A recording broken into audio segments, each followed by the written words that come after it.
Board game chat, board game chat, board game chat, it's board game chat. Hi, I'm Stephanie with the Ann Arbor District Library, and I'm here today to talk to you about board games. Specifically, we're going to talk about a type of board game called a roll and write, which implies that you'd be rolling dice and writing something, although that's not always the case. Sometimes you are flipping cards, or instead of rolling dice, or cutting things with scissors instead of writing. But the umbrella term is just a roll and write. I think the one that most people are most familiar with is Yahtzee. We're not going to be talking about Yahtzee today, but just to give you an idea of what type of game that is. And I know in a previous video I did talk about a roll and draw game called Patchwork Doodle. That's also sort of in this category. So the first one that I'm going to talk about is called St. Malo. And this is just a very typical roll and write. It comes with these boards that are laminated in a specific way so that the provided markers can draw on them, and then you see the new drawing. It's a bit fainter than the ones that's printed on there, but it just wipes right off when you're done. So you're ready to play again. It doesn't stain the board in any way. And this game uses their own dice as opposed to just regular, like a 6-sided die, a d6, something like that. So they use these dice that has a castle, this is a wood, a cross, that one's supposed to be a face.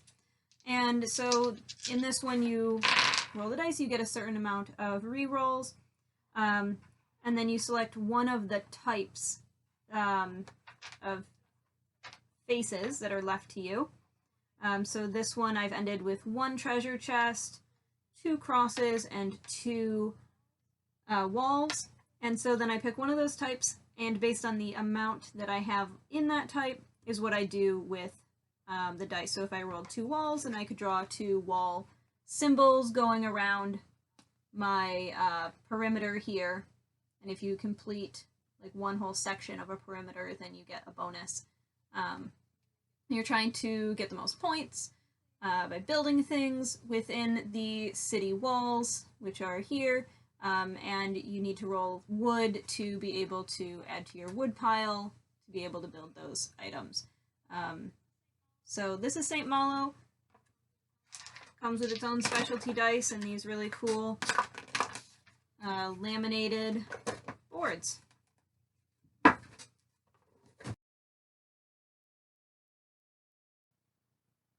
So the next one in the roll and write category I'm going to talk about is a roll and cut. So in this game, Clip Cut Parks, this game comes with a couple of scissors. So these actually come in the game box. You don't have to provide your own scissors. And there's these park sheets that each player is given, and then one person, it doesn't matter who rolls this die, and depending on the roll is how many and what size of cuts you are making on this piece of paper. And the goal is to complete these goal cards.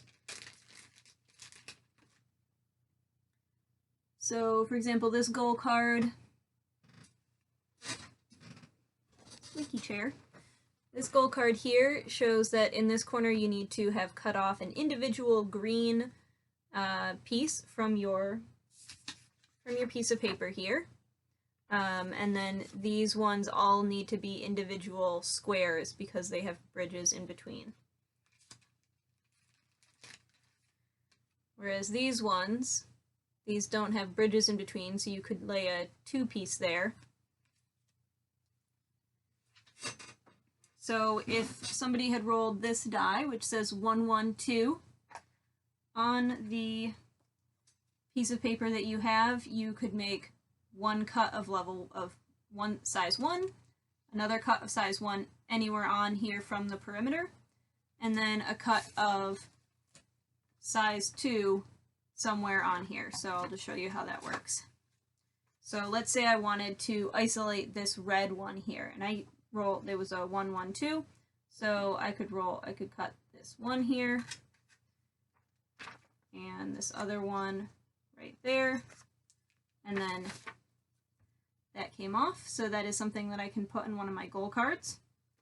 And then the 2 size I could do right here, and so that'll just prep me for a future turn, so that I might be able to cut that off and add it to another goal card.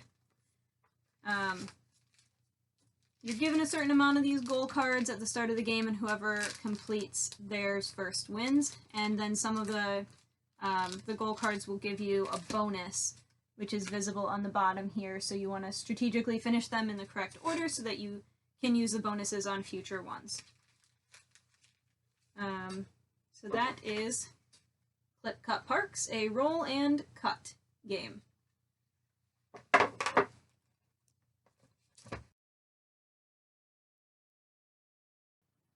So far I've shown you 2 published roll and write games, ones that you could buy in the store or online, and the next ones I'm going to show you are ones that are what are called print and play roll and write games. So print and play are games that are available online that you can just download the PDF and print it off and use it for yourself.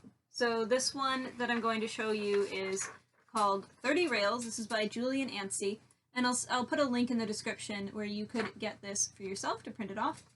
And I'm going to show you, if you want to play this game over and over again, you don't want to print it off every single time, life hack that I've found is to get one of these gallon baggies and just put it in there and use a dry erase marker, and you're able to write on that, and it just wipes off. Unfortunately for the video, it doesn't really show up very well on camera because my marker is not very dark, so I'm not going to use that in the video, but I just wanted to show you that because I thought it was a really cool life hack.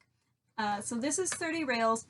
To start this game, so I guess what I should say is the goal of this game is to draw a railroad in this section, this middle section here. But where do you want the railroad to be? That is what you decide when you start. So on each of the sides, you draw one number somewhere, 1 through 4. So I just put my 1, 2, 3, and 4 very sloppily there. And so now I've said my goal is to get from station 1 to 2, station 1 to 3. I want to connect all of these stations. So that's your decision when you're starting the game where those stations are at, 1 on each side. Then you roll a die. So we actually do need 2 dice, 2 6-sided dice, or 2 D6s as they're called. And in this game we need 1 white and 1 of another color. So I'm going to ask for those, please. Thank you. And if you don't have dice at home, then you can just roll a die online. You can ask Google, roll a d6, and it'll give you a result. And there's lots of phone applications that do it as well. So to start, you roll this 5 times and look at the columns. And so I rolled a 4, so I would look at the 4 column and I would draw a mountain somewhere in that 4 column. And so you do that. You do that 6 times total, but you get to veto one of them. So I just rolled a 4 again. I don't want another 4, so that's my veto. And then once you're done with that, I rolled 3 6s there. Now you are set up. That is your board. Adjacent to one of those mountains, you draw a mine, and you'd also like your rails to go through the mine. I'm just drawing an M because I don't have drawing skills. And then one of the boxes anywhere on the board outline, and that's a bonus space. So if your rail goes through that space, you get bonus points. So that is the setup of the game. And then the actual gameplay has you rolling both of the dice. the white and the other color. And the white die tells you which row or column you can draw in. And the colored, in this case, sparkly pink die, tells you which rail type you can lay down. And then through that, you're just trying to strategically place the rail to connect the tracks, go through the bonus space, connect to the mine. You obviously can't go through a mountain. And so I'm just going to show you a few rounds of that, that gameplay. And so I'm just going to move the camera a little bit closer so that you can get a better look at what's going on here. So, it's quite bright there. I wonder if my helper could close these blinds. That's much better. Okay, so I've rolled a 4 on the white die and a 3 on the sparkly pink die. So that means that on the 4 row or column, I can draw this type here. So anywhere here. So I'm just going to draw that here. So that could be anywhere in this row or this column, or reversed, whatever. So a 5 on the white and a 3 on pink sparkly. So anywhere in the 5 row or column, I can draw, again, the same thing. Let's see. So I'll just put that here. That connects, well, hopefully will connect my 4 to the mine. Alright, so a 3 on white and a 4 on pink sparkly. So in the 3 column or row, I can put this cross one, and this is actually sort of like that, so the 2 lines in the cross don't overlap. So I like that here. And then to indicate that, I'll just make these not really touch each other. And so you can see as you go that the trail just keeps going. So like that, I could do, you know, my drawing skills aren't great, but that's okay. And there's also 2 overrides here, so you can override the white die once, and you can override the pink sparkly die once in the game. That can be on the same die or on same roll or on multiple rolls, but each is done once. And then once you score, or sorry, once you're done, once you've filled in the entire thing, I guess I should say that if you filled up an entire row and column of a number, like all the 3s in the row and column are filled, if you roll a 3, you get to put that anywhere on the board, which is nice. And so once the entire grid is filled in, you go to scoring. And I'm not going to go into the entire scoring, but just know that you score the rails that are connected to the station. So if you've connected station 1 to station 2, you score here, station 1 to station 3, you score there, station 1 to station 4, you score on this row. And I'll link to the rules so you can look at that when you are ready to score your game. And that's 30 rails.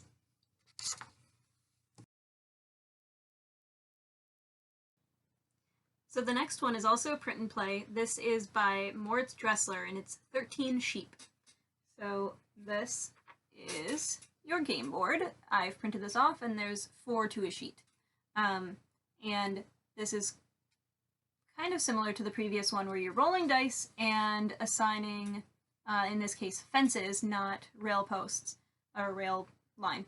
And this one can be played with as many players as you want. The entry on BoardGameGeek.com says it can go up to 10 players, but I don't really see why you couldn't play it with more than that, as long as everyone had a piece of paper. And we need just 1 D6. Again, if you don't have one, you can use the internet to look one up, or maybe print off a foldable D6. And if you're playing with more than 1 person, every person just uses the same die roll. So let's move the camera a little bit closer so that people can see what's going on these pieces of paper.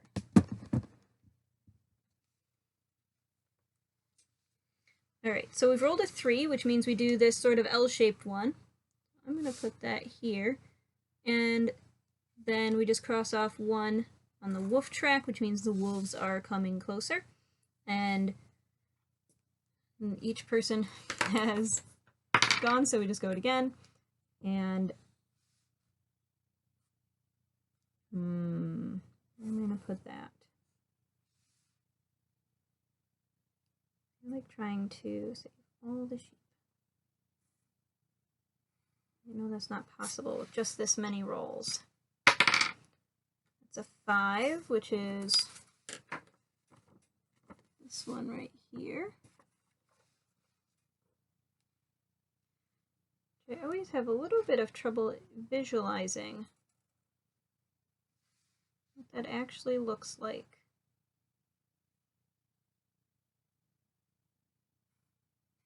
There we go. That's our 3rd roll. Alright, we've that L shape again. We'll do this. Our 4th roll, we have the opposite of the number 5, so that one right there.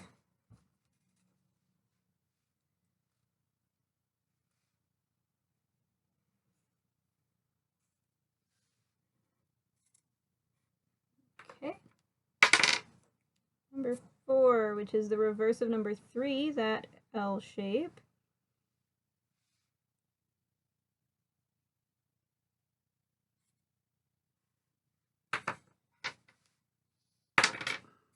Alright, we finally have 1, which is sort of this neat looking corral.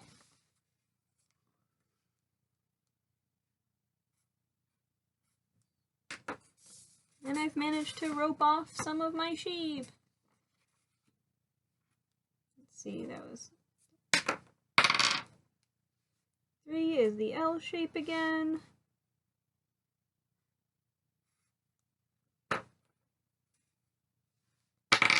We have 6. Game ends immediately. And so I wasn't doing very good at keeping track here, but so when you get to these here, if you roll on this round here, if you roll a 6, the game ends immediately. On this one, if you roll a 5 or a 6, the game ends immediately, and so on. And then you just count up how many sheep you saved from the wolf. I've saved 3. And then you look at the score tracker down here, and because I saved 3 sheep, I get 5 points. My opponent saved 2 sheep, which is 3 points. So that is 13 sheep.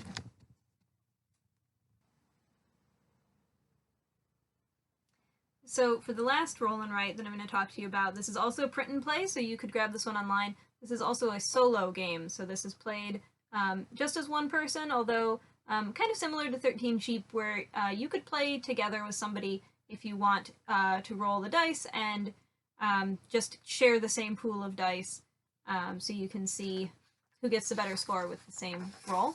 So this is 1572, The Lost Expedition. This is by Mike Heim. And so in this one, the story is that you are stranded with your team of 6 conquistadors, and you're here, and you're trying to make it all the way here through treacherous terrain. But you don't know what this terrain is, you're going to be discovering that along the way. And to play this game, you need 12d6. 12 6-sided dice. And unfortunately with this, it is a little bit trickier to play with dice rolled on a computer. It's probably still possible. I encourage you to try if that's what you've got going on, but it is a little bit trickier. So, to start, I'll need some dice. Thank you. Oh, that's only 3. I need a few more. Can I have some? Good. Oh, there's 3 more. Thank you. Can I have some more? Cool. Thank you so much. Awesome. Thank you so much. High five. Oh, we're not doing high fives, but thanks. Okay, so now we've got the 12 d6s, and 6 of them go up at the top of the sheet on their 6 face, and these are trackers to indicate your different stats here. So You know, we've got conquistadors, there's muskets, there's food.